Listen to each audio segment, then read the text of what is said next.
What to stream in quarantine? It's Movie Reviews with Ryan J.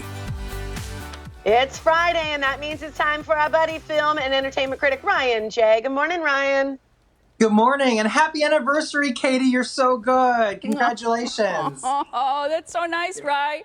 It's like making me choked up because she puts in so much effort, and it's been, you know how it is, because you're with us, joining us remote. She's the one who's making those phone calls, making sure all the technology is working, setting everybody up. It's a lot of extra work for her. I can't even imagine, but she's keeping it cool, calm, and collected, and it's always so comforting to me hearing her voice and knowing that she's, helming the ship and in control. I know. It's true. And she's got to put up with Molly like every day. Poor Katie. Okay, let's move on to a higher note. Get it? That's the name of your movie, A High Note. Oh.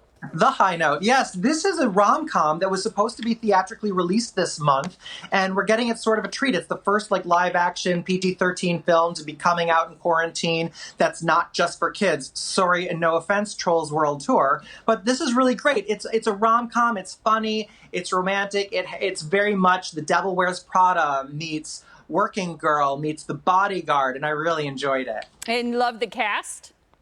Yeah, I really do love the cast. This stars Tracee Ellis Ross as a superstar singer, which is fantastic because, her mom is icon Diana Ross, and she's got the silhouette, and she's got the hair, and she harkens back to seeing what Diana Ross looked like in her heyday on stage. So it's really cool seeing her do that. Then Dakota Johnson, as her personal assistant, is also harkening back and paying homage to her mother, Melanie Griffith, in a film like Working Girl. So seeing the two of these powerhouse talents today paying homage to their classic, iconic mothers is really fabulous. That is pretty cool. Okay, so obviously this is a musical movie. How's the soundtrack? The soundtrack is great. I really enjoy the original songs, but it also has a good soundtrack throughout the film that moves the story forward. And there's a really great singer in this film called Kevin Harrison Jr. He plays Dakota's love interest in the film. He's fantastic. Ice Cube is very super funny as the manager to Tracee Ellis Ross. It's a really great cast. So cool. I have to admit, I like seeing Dakota in something other than 50 Shades of Grey. You know what I mean? Right. Absolutely. Yeah. Okay, so as a viewing experience, you give this a big thumbs up, Rye? I really do. Great fashion, great music, great pace. It's a great film. Finally, something I would have said see it on the big screen if I could have. So stream it at home on demand today. Love it. There we go. Okay, the next one is End of Sentence. Yeah, End of Sentence is very interesting. It starts off with very kind of a cold open, kind of like a TV show. And as I was watching it, I was like, wow, this is shot really well. I feel like if I was to become a director and make a movie, I'd want it to look like this. Cool. Okay. So what's the premise of this movie? This is a tearjerker, so you might want to break out your tissues for this one. Aww. But it's about father and son being brought back together. The son is end of sentence, just being released from jail. His father picks him up, and they are on a mission together to take ashes of a family member to Ireland for a final farewell. Okay. How is the chemistry between co-stars or that family there?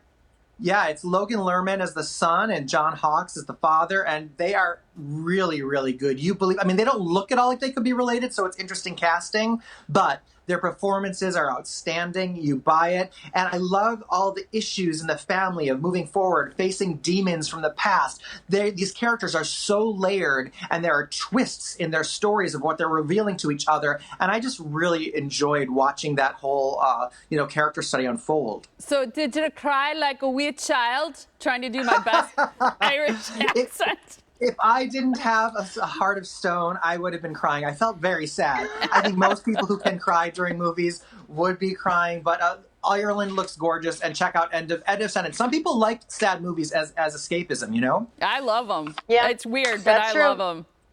Mm-hmm. All right, so Okay. There you go. The next one is The Vast of Night, and this is PG-13. Right, and this is a sci-fi movie that harkens back to all of the classic science fiction, TV shows of yore. You got to think Twilight Zone, Outer Limits, Amazing Stories, even Black Mirror. It's a really, really cool, eerie, classic, vintage sci-fi feel. What about the plot to this one? What are the basics? This is great because it takes you back, and you're in the 1950s. It's almost like being in the movie Grease. You've got the poodle skirts. You're at a high school basketball game, and you see the characters kind of all starting out there. But the atmosphere is thick, and you feel that something is about to happen in this town, and boy, does it. Okay, because I feel like when you feel that feeling, it's either music or it's editing. Great music here. Yes, the music's very good. The editing is outstanding. The cinematography is very cool. It's almost experimental and very artistic at times. But I think if you appreciate sci-fi, I mean, some people just are like, sci-fi, I'm out, I don't care. But then there are those of us who really love sci-fi, and there's some great cinematography. So although it's very much a vintage classic feel, it's modern in a cinematic way. Ooh, what a twist of a phrase there, Rye. I'm so impressed. Why, thanks. I live to impress you, Molly. I know you do.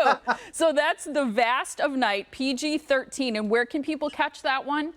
This one is streaming now on Amazon Prime. So if you have Amazon Prime, it's available for you there. Fantastic. So if you like things like Black Mirror and Twilight, like you said, 'cause I like both of those, will you like this movie?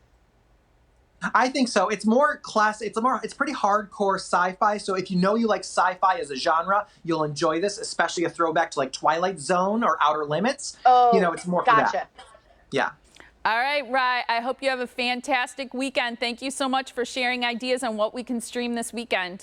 Thanks, Thank you, too. Rye. Have a great one also. Bye, guys. All right, see you later. You can like Ryan J on Facebook, follow him on Instagram and Twitter. And for his full movie reviews, you can check out his website. It is ryanjreviews.com. Now, Tiff's got to hang that picture in her house of Katie Pinkowski. Get busy. That's right. I need a little break. That's right.